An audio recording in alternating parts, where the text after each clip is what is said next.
Hello and welcome to the Oikos Family Podcast, Season 2, Episode 24. I'm Sonia Wood, and I'm so happy you joined me today. Thank you. In today's podcast, I'm going to share with you a story from the Tiger and Tom audiobook. The story is called A Faithful Shepherd Boy.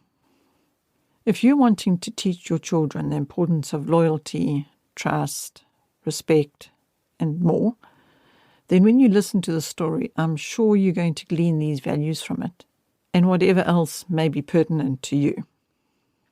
This is precisely why I'm sharing these stories with you, because I so deeply believe there is something of value in each one for any listener. And for me personally, I have found them to be a wonderful parent support tool over the years. I shared about that in the previous podcast, so I won't repeat myself. But I do not mind saying this again. These short stories, which I'm choosing specifically to share with you, are stories which teach morals and ethics, which are so vital in these times. Just the other day, I said to our son the following: it may seem to us that characteristics such as respect and honor have died, which is all the more reason we must do all that we can to keep them alive.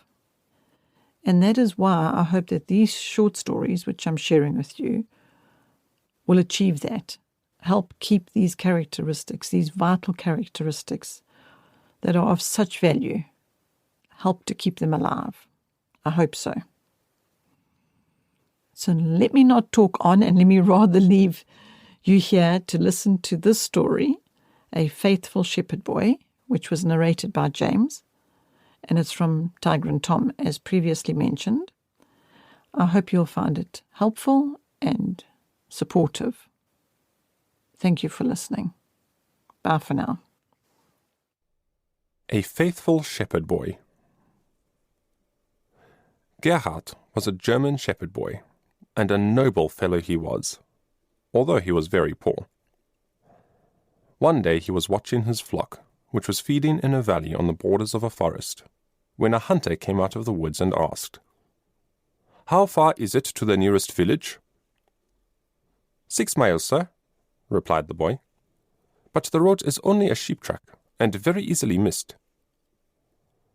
The hunter looked at the crooked track and said, "My lad, I am very hungry and thirsty. I have lost my companions and missed my way. Leave your sheep and show me the road. I will pay you well." "I cannot leave my sheep, sir," replied Gerhard.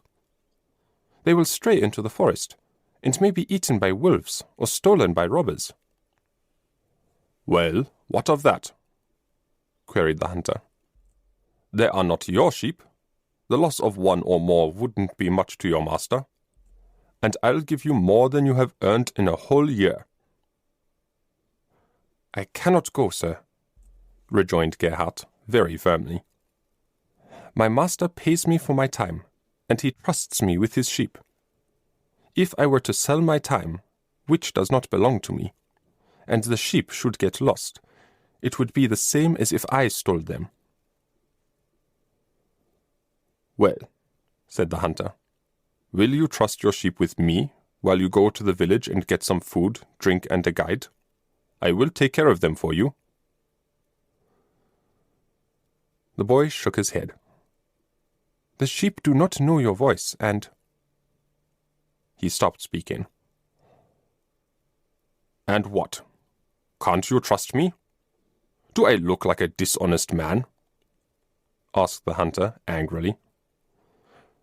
"Sir," said the boy, "you tried to make me false to my trust, and wanted me to break my word to my master. How do I know that you would keep your word to me?" The hunter laughed, for he felt that the lad had fairly cornered him. He said, "I see, my lad, that you are a good, faithful boy. I will not forget you. Show me the road, and I will try to make it out myself." Gerhard then offered the contents of his bag to the hungry man, who, coarse as it was, ate it gladly.